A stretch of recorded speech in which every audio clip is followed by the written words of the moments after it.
You're stuck in traffic. Look to your left. Now look to your right.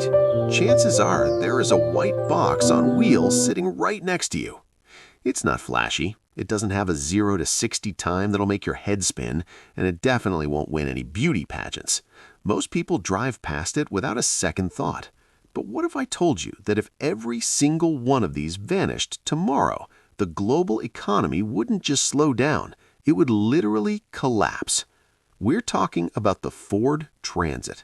Today, we're peeling back the sliding door to see how a simple delivery van became the undisputed king of the road, a cult icon for van lifers, and the backbone of modern civilization. Stick around, because the white van man legend is way deeper than you think. Back in the early 1960s, if you wanted to move stuff in Europe, you were stuck with tiny, cramped vans that handled like shopping carts with broken wheels. They were slow, uncomfortable, and basically just trucks that had shrunk in the wash. Ford knew they needed something better, but they had a problem.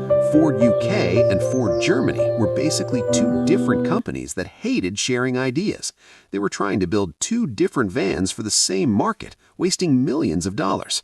If they couldn't get it right, Volkswagen was going to run away with the entire market with the Transporter. In 1965, they finally stopped bickering and gave us Project Redcap, the first ever Ford Transit. It was a revelation. Unlike its rivals, it was wide. It had a flat floor. Most importantly, it used car parts. It didn't drive like a tractor, it drove like a Cortina. Suddenly, delivery drivers weren't just workers, they were the fastest things on the road. By the 1970s, the Transit was everywhere. It was the go-to for plumbers, electricians, and milkmen. But it caught the eye of a very different demographic, the British underworld. Police at the time were using heavy, sluggish patrol cars. Bank robbers, on the other hand, realized that a Ford Transit could carry 5 guys, a massive haul of cash, and still outperform a police car through the tight streets of London. In 1972, Scotland Yard made a shocking statement. The Ford Transit is used in 95% of bank raids. This gave the Transit a tough guy reputation it never lost. It wasn't just a van, it was a high-speed pursuit vehicle that happened to have enough room in the back for a sofa. Ford, weirdly enough, didn't mind the bad boy image. It just proved the van was fast and reliable under pressure. You might be wondering, it's just a box, how complex can it be? If you look at the specs of a modern Transit, the sheer amount of variations is enough to give a mathematician a headache. Most vehicles come in 3 or 4 trims. If Ford did that with the Transit, they'd lose half their customers. A florist needs something small and nimble. A construction crew needs a heavy-duty dually with a high roof. How do you mass-produce something that needs to be 1,000 different things at once? Ford perfected the modular approach before it was even a buzzword. Today, you can get a Transit in front-wheel drive, rear-wheel drive, or all-wheel drive. You can get it as a chassis cab, a minibus, or a refrigerated unit. It's the Swiss Army knife of the automotive world. It's the only vehicle where you can choose between I'm hauling cupcakes and I'm hauling 3 tons of gravel, and the same badge fits both. For decades, the Transit was strictly business only. If you saw someone sleeping in one, you assumed they were having a very bad month. Then the internet happened. Suddenly the housing market went crazy and people realized they could trade a $2,000 a month studio apartment for a $40,000 van and a view of the mountains. But there was a catch. Mercedes Sprinters were the trendy choice, but they were expensive to fix and even more expensive to buy. Enter the Transit. It became the people's choice for van life. Because it's so common, parts are available at every corner store from Ohio to Oxfordshire. It's wider than the Sprinter, meaning you can sleep sideways and save precious floor space. The Transit didn't just join the van life movement, it democratized it, making the nomad lifestyle accessible to people who weren't millionaires. Let's be honest, nobody puts a poster of a Transit on their bedroom wall. Or do they? Ford realized people thought the Transit was boring. To fight this, they did something absolutely insane.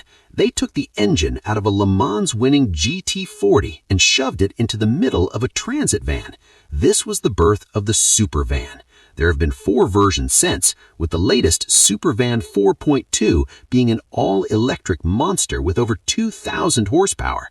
It can go from 0 to 60 in under 2 seconds. By building these halo vans, Ford proved that the Transit's DNA isn't just about hauling cargo, it's about performance. It turned the white van from a punchline into a powerhouse. We're moving into an era where internal combustion is on the way out. For a van that relies on cheap diesel and long-range hauling, this looks like a death sentence. If Ford messes up the transition to electric, they don't just lose a model, they lose the backbone of their entire commercial division. Delivery companies like Amazon and FedEx are demanding zero-emission fleets, but a heavy battery usually means less room for packages. It's a literal weight loss nightmare for engineers. The E-Transit arrived, and it didn't just meet expectations, it set the bar. By placing the batteries under the floor, they kept the cargo space identical to the diesel version. It's now the best-selling electric cargo van in the US and Europe. Ford managed to take a 60-year-old icon and make it relevant for the next 60 years without losing the soul of what makes a Transit, well, a Transit. At the end of the day, the Ford Transit is a tool. It's a hammer, a screwdriver, and a mobile office all rolled into one. It's easy to get excited about Ferraris or Teslas because they're cool. But those cars don't bring you your groceries. They don't bring the ambulance to your door. They don't carry the equipment to fix your power when the lights go out. The Ford Transit is the ultimate unsung hero. It's the quiet achiever that does the dirty work so the rest of the world can keep spinning. It might just be a white box to most, but to the people who build, deliver, and live in them, it's the most important vehicle ever made. If you enjoyed this deep dive into the world's favorite workhorse, make sure to hit that like button. It really helps the channel out. What's your favorite white van story? Have you ever thought about living the van life in a Transit? Let me know in the comments below. I read every single one. And if you want to see more stories about the machines that actually run our world, hit subscribe and turn on notifications so you never miss an upload. Thanks for watching, and I'll see you in the next one.